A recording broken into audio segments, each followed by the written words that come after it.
सोनामुखी, हरड़, मुलेठी जैसी अनेक जड़ी बूटियां और हजारों वर्षों का प्राचीन आयुर्वेदिक ज्ञान इस एक बोतल में समाया हुआ है। कायम टैबलेट, आपकी खुशियों का साथी।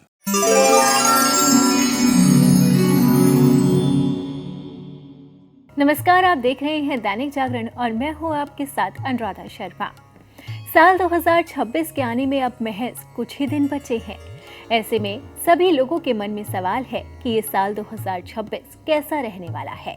तो ये साल 2026 बेहद खास है क्योंकि 100 साल के बाद ऐसे कई योग बन रहे हैं जो कई राशियों पर प्रभाव डालेंगे और उनकी किस्मत को चमकाएंगे, उनके धन के योग को खोलेंगे, इसी के साथ ही उनके करियर को ऊंचाइयों तक ले जाएंगे। तो ऐसे में कर्क राशि के जातकों के मन में भी कई तरह के सवाल आ रहे हैं कि ये साल 2026 आखिरकार कैसा रहने वाला है। 2025 में काफी उतार चढ़ाव देखे, लेकिन क्या साल 2026 सिर्फ खुशियां ही लेकर आएगा और 2026 में ऐसी कौन सी सौगात मिलेगी जो उनके जीवन को पूरी तरह से बदल देगी। तो इसी पर ज्यादा चर्चा के लिए मेरे साथ स्टूडियो में मौजूद हैं ज्योतिषाचार्य खुशबू जी। खुशबू जी, आपका बहुत बहुत स्वागत है। राधा जी, बहुत बहुत धन्यवाद। जी बिल्कुल खुशबू जी, तो हमारे कर्क राशि के जो जातक हैं वो बेसब्री से इंतजार कर रहे हैं ये जानने का कि ये साल 2026 उनके लिए क्या खुशियां लेकर आ रहा है, उनकी लव लाइफ कैसी रहने वाली है और उनके हेल्थ पर क्या इम्पैक्ट पड़ेगा। क्योंकि ज्यादातर हमने देखा है कि लोग अपने हेल्थ से बहुत ज़्यादा परेशान रहते हैं और अक्सर यही चीज़ जानना चाहते हैं कि उनकी हेल्थ कब ठीक होगी और उन्हें ऐसे कौन से उपाय करने चाहिए जिससे उनके जीवन में बदलाव आ सके। तो आप हमारे दर्शकों को बताइए कि साल 2026 कैसा रहने जा रहा है। अनुराधा जी बिल्कुल बताएंगे और कर्क राशि वालों की बेसब्री भी खत्म करते हैं। बात करते हैं कि कर्क राशि वालों के लिए ये साल कैसा रहेगा। देखिए, कर्क राशि वालों के लिए ये साल भावनात्मक मजबूती, विकास, स्पष्टता और नए मौकों की ओर उन्हें ले जाएगा। कर्क राशि वालों के लिए साल 2026 खुद की देखरेख, भावनाओं में नएपन और व्यक्तिगत विकास का मजबूत समय है। साल की शुरुआत में गुरु मिथुन राशि में रहकर भीतर झांकने का अवसर देंगे आपको। जून में जब गुरु आपकी ही राशि और अपनी उच्च राशि कर्क में जाएंगे तब विस्तार, स्थिरता और इंट्यूशन बढ़ेगी। पूरे साल मीन राशि में स्थित शनि देव आपकी सूझबूझ, अनुशासन और समझदारी को मजबूत करेंगे। ये वर्ष करियर, रिश्तों, वित्त और स्वास्थ्य में स्थायी उन्नति का संकेत देगा। साल की शुरुआत में गुरु के वक्री होने से भावनात्मक स्पष्टता, पुरानी चिंताओं को छोड़ने और भीतर की शांति खोजने की प्रक्रिया शुरू होगी।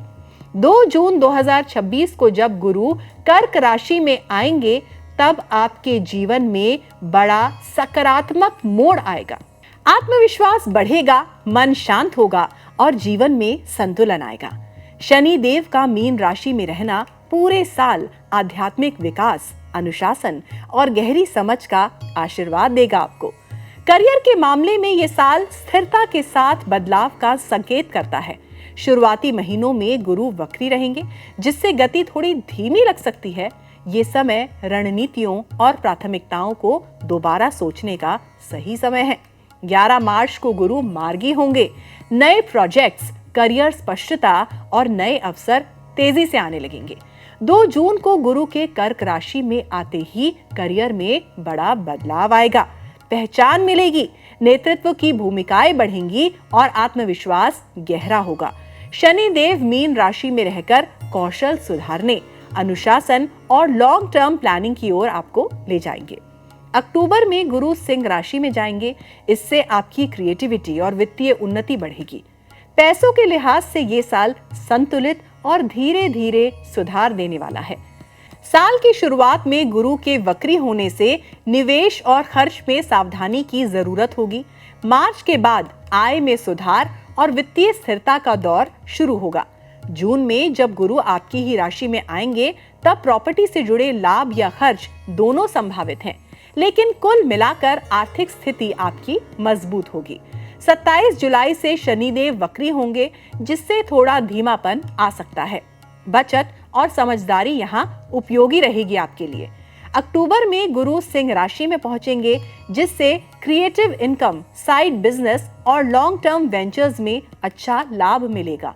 स्वास्थ्य के लिहाज से ये साल भावनात्मक संतुलन और खुद की देखभाल पर केंद्रित है।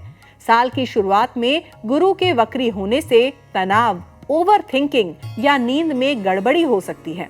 इसलिए बेवजह दिमाग पर जोर ना डालने की सलाह आपको दी जाती है। जून के बाद ऊर्जा बढ़ेगी, इम्यूनिटी मजबूत होगी और मन में शांति लौटेगी। शनि देव का मीन में रहना आपको नियमित दिनचर्या, आध्यात्मिक अभ्यास और स्वस्थ आदतें अपनाने के लिए प्रेरित करेगा। मंगल देव के तेज गोचर अप्रैल से अगस्त के बीच कुछ चिड़चिड़ापन या फिर थकान दे सकते हैं, पर सही दिनचर्या से स्थिति पूरी तरह संभाली जा सकती है। रिश्तों और पारिवारिक जीवन के लिए ये साल बेहद सौम्य और भावनात्मक रूप से संतोष देने वाला है। जून के बाद गुरु के कर्क राशि में आते ही घर परिवार में सामंजस्य, प्यार और समझ बढ़ेगी। साल की शुरुआत में आत्मनिरीक्षण पुरानी गलतफहमियों को मिटाने में मदद करेगा। शनि देव रिश्तों में समझदारी, धैर्य और स्थिरता जोड़ेंगे। मंगल देव कहीं कहीं भावनाओं को तेज कर सकते हैं, इसलिए बातचीत और शांत रवैया अपनाने की जरूरत रहेगी। साल के अंत तक रिश्तों में गहराई, भरोसा और भावनात्मक जुड़ाव मजबूत होगा। विद्यार्थियों के लिए 2026 उपलब्धियों से भरा साल है। मार्च में गुरुदेव के मार्गी होने से फोकस और एकाग्रता बढ़ेगी। जून में गुरु के कर्क राशि में आते ही पढ़ाई में गहरी समझ, याददाश्त और भावनात्मक स्थिरता बढ़ेगी। शनि देव मीन राशि में रहकर अनुशासन और नियमित अध्ययन को बढ़ावा देंगे।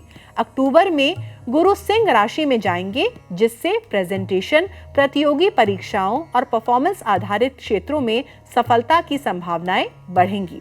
उपाय के तौर पर कर्क राशि वाले हर सोमवार ओम चंद्राय नमः का जप करें, भावनाओं में संतुलन आएगा। ज्योतिषीय सलाह के बाद मोती धारण कर सकते हैं।